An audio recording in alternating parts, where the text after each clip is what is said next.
तो आज हम लेकर आए हैं आपके लिए विज्ञान का प्रैक्टिस सेट 1 है, जो आपकी नई बुक है जिज्ञासा। उसका लेसन 1 है विज्ञान का अनूठा संसार। तो चलिए हम फटाफट कर लेते हैं। जिस टाइप का पेपर आएगा उस टाइप के क्वेश्चन हम आपके लिए लेके आए हैं। सबसे पहला क्वेश्चन देखिए आपका, ये एक नंबर के हैं, आपके 5 क्वेश्चन है, MCQ होते हैं। जो विज्ञान को किससे जोड़ा गया है? विज्ञान को जोड़ा गया है खोज और प्रश्न पूछने से। पहले बेटा कभी भी आपको क्वेश्चन करने हैं तो सबसे पहले आपको लेसन रीड करना चाहिए, उससे आपको फटाफट समझ आ जाएंगे। विज्ञान की सबसे महत्वपूर्ण कुंजी क्या मानी गई है? जिज्ञासा। जब तक हमारे अंदर जिज्ञासा नहीं होगी बेटा, हम किसी चीज़ को खोजने की, प्रश्न पूछने की अगर आदत नहीं डालेंगे तो हम उसके बारे में नई खोज नहीं कर पाएंगे। तो विज्ञान में क्या होता है, नई नई खोजें करते हैं हम। हमारी रोजमर्रा की समस्याओं को हल करने में हम किस प्रकार का दृष्टिकोण अपनाते हैं? वैज्ञानिक दृष्टिकोण अपनाते हैं।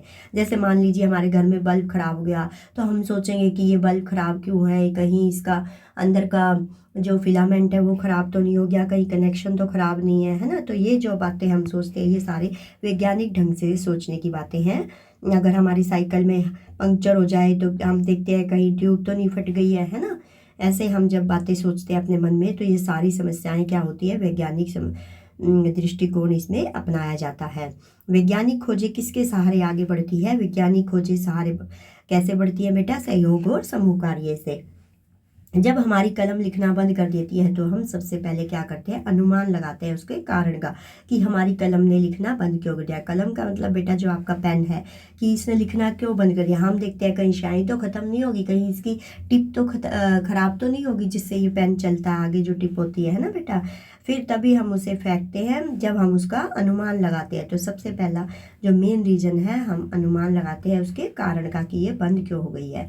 अगला देखिए आपका, रिक्त स्थान भरे।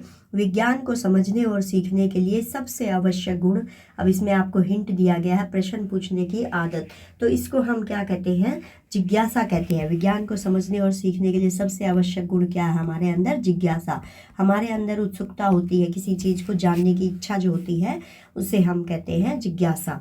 नई खोजें हमारे डैश को बढ़ाती है। किसको बढ़ाती है बेटा? हमारे ज्ञान को बढ़ाती है। 2 ऑप्शन आएंगे तो आप टिक लगाएंगे, या इसके अंदर जब फिल इन द ब्लैंक्स दे रखा तो आप भर के आएंगे। जब हमें कोई वस्तु समझ नहीं आती तो हम सबसे पहले उसका ध्यान से देखना, और ध्यान से देखना को साइंस में क्या कहा गया बेटा आपके लेसन में? अवलोकन। इसको हम क्या करते हैं? अवलोकन करते हैं। सबसे पहले हमें कोई चीज़ समझ नहीं आती है तो। नेक्स्ट है आपका, सही और गलत आपको बताना है। विज्ञान केवल तथ्यों को याद करने का नाम है।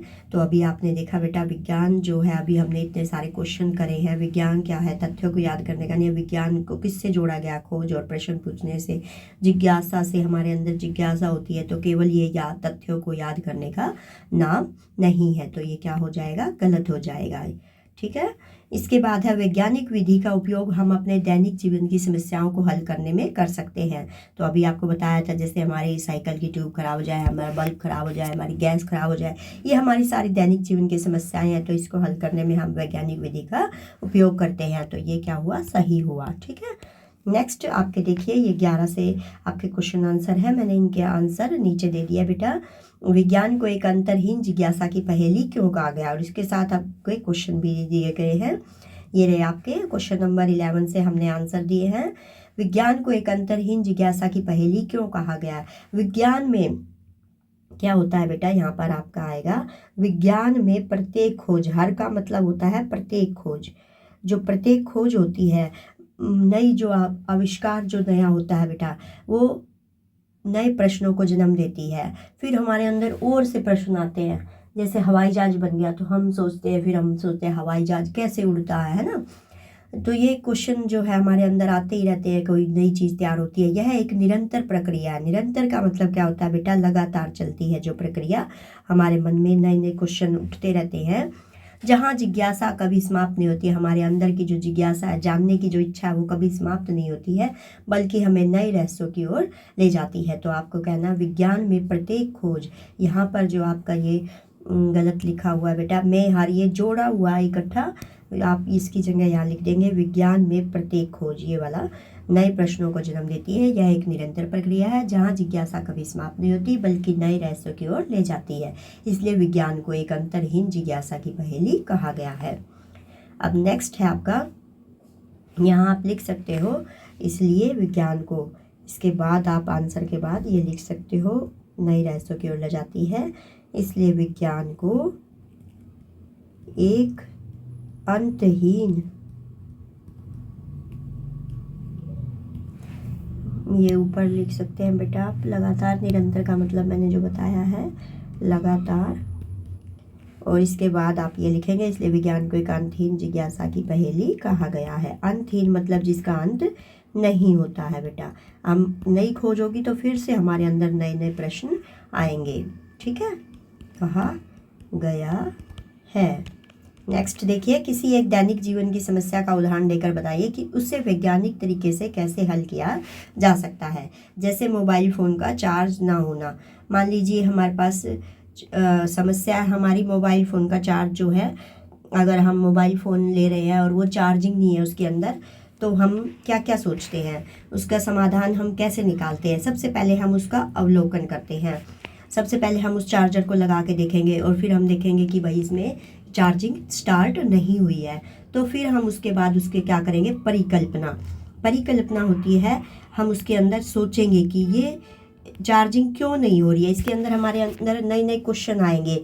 ऐसे सोचेंगे हम, कहीं चार्जर तो ख़राब नहीं है, कहीं चार्जर ख़राब तो नहीं हो गया, ख़राब तो नहीं हुआ। दूसरा नंबर हम क्या सोच सकते हैं, कहीं कनेक्शन तो लूज़ नहीं है, कहीं पर कनेक्शन लूज़ तो नहीं है, ढीला तो नहीं है ना।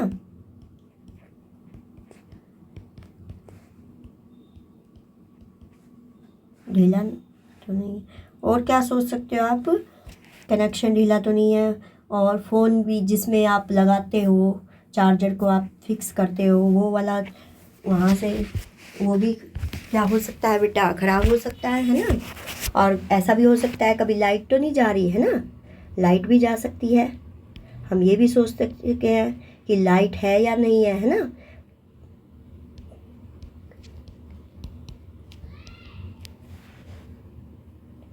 कभी लाइट तो नहीं गई हुई है। ऐसे हमारे मन में क्वेश्चन आते हैं जब हमारा चार्ज लगाने पर चार्जिंग शुरू नहीं होती, तो हम सोच सकते हैं कहीं चार्जर तो ख़राब तो नहीं हो गया, कहीं कनेक्शन ढीला तो नहीं है, कभी लाइट तो नहीं गई है।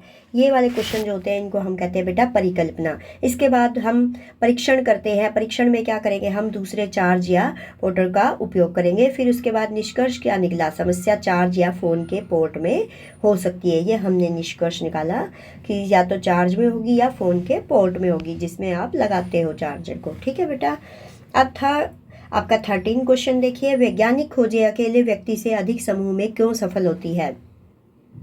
अकेले व्यक्ति से, अगर एक तो वैज्ञानिक खोज अकेला व्यक्ति करे, एक समूह में करे, तो जो समूह में करते हैं तो क्यों ज़्यादा सफल होती है। अभी आपका क्वेश्चन भी आया था कि वैज्ञानिक खोजें करते हैं तो हम कैसे करते हैं, समूह में करते हैं या सिंगल करते हैं। आपने देखा था, ये आपका आया था, वैज्ञानिक खोजें किसके सहारे आगे बढ़ती है। इसमें भी हमने आपको कहा था सहयोग और समूह कार्य से। तो यही बात इसमें पूछी गई है बेटा कि वैज्ञानिक खोजें अकेले व्यक्ति से अधिक समूह में क्यों सफल होती है।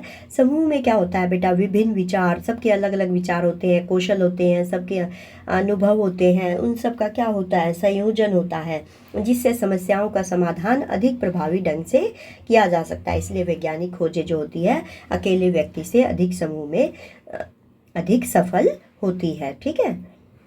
इसके बाद देखिए, ये आपको चित्र दे रखा है 14 वाला, ये दिख रहा है आपको, ये बच्चा क्या देख रहा है, तारों को देख रहा है।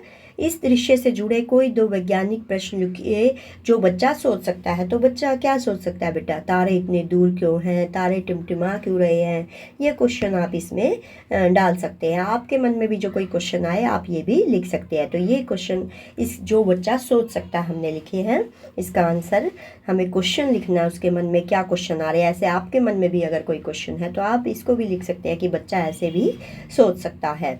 उसके बाद है केस स्टडी आधारित प्रश्न। अब आपका पेपर ऐसा ही आने वाला बेटा, इसमें आपको पहरा दिया जाएगा। जैसे रीमा की पेन अचानक लिखना बंद कर देती है, ये वह सोचती है कि शायद स्याही ख़त्म हो गई है।